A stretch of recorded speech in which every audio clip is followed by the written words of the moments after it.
What's going on, YouTube, man? Just made it back. I came from Indiana, long trip, so I'm back now in the groove of things. But I want to talk about something. You know, I told you guys that I want to spend some time on this Dale Carnegie book.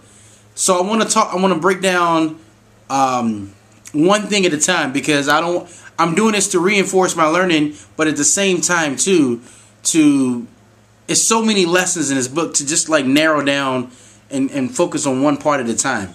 So here's the deal. But before I get into the story, I'm going to tell you something amazing that happened in my past life. I was in college, and one of my instructors had said she wanted to learn people's names.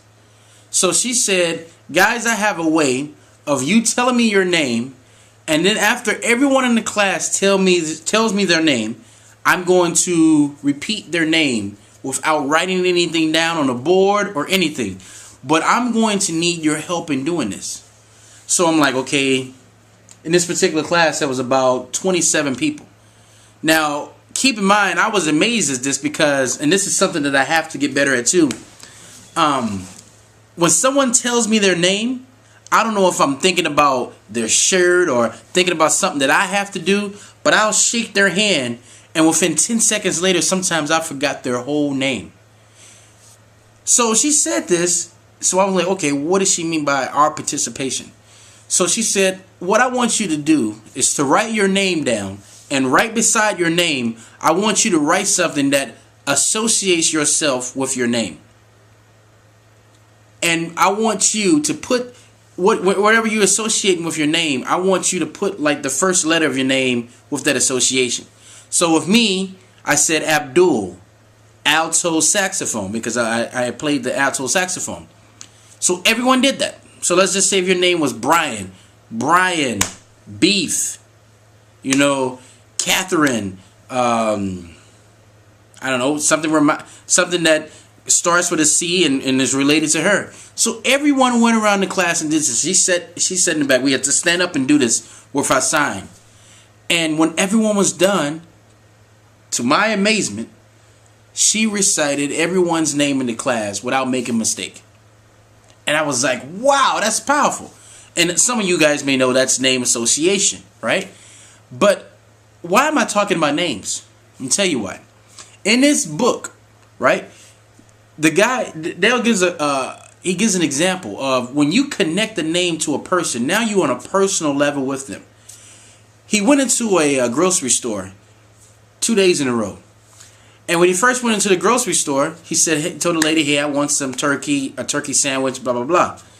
So she carefully measured the turkey. She put it on the bread and, you know, and got him everything. There you go, sir. The next day, went into the grocery store. This time, he saw that the worker was maybe stressed or something was going on. So he asked her how her day was, and looking at her name tag, stated her name. When he stated her name, all of a sudden she became engaged into him, and she kind of told him some things. And then this time she didn't measure the turkey. She just started throwing turkey on the sandwich and tomatoes and mayo and everything. Have a nice day. Now, why do you think it happened the second time and it didn't happen the first time? Is a name that powerful? It is. Think about it. There's some of you who have been called by a wrong name, and it just pisses you off. It totally takes away the connection of someone that just got your name a little bit ago. Now, what was your name again? It doesn't seem respectful, but a lot of times we let it slide because we're just as bad.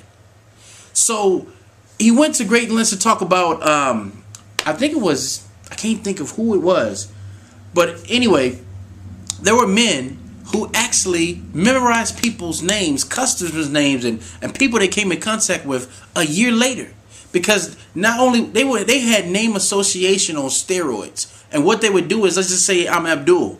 They would say Abdul, black guy, shoulders are big, talks a lot, or whatever. Associations. And then when you come and see that person again a year later, 2 years later, 3 years later, you say that name, all of a sudden you have the respect of that person. It makes you feel like you have a connection with the individual. And I didn't know at first that remembering someone's name was that important. I mean, don't get me wrong. I have been amazed by people. And the first thing that comes to mind is like, man, that man's intelligent, bright. Like, how did he remember my name? And I just said it 2 hours ago. And then, you don't remember their name. And you just started saying something like, what is your last name? That's how I do it. And they'll say, oh, my name is boom, boom. They'll say, Albert White. And I said, oh, okay. And I said that because I really forgot this guy's first name.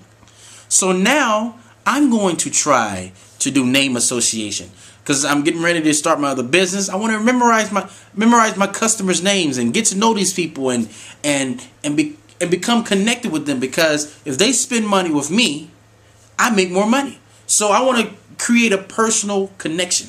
I mean, guys, this book is amazing. So tell me your name stories. Are you great at memorizing a name? If so, how do you do it? Let us know. Or you suck at it, Let me hear your stories on that. And that's all I have to say, guys. I'm taking one thing at a time, to keep this in my memory bank and gain skills. So until next time, guys, signing off.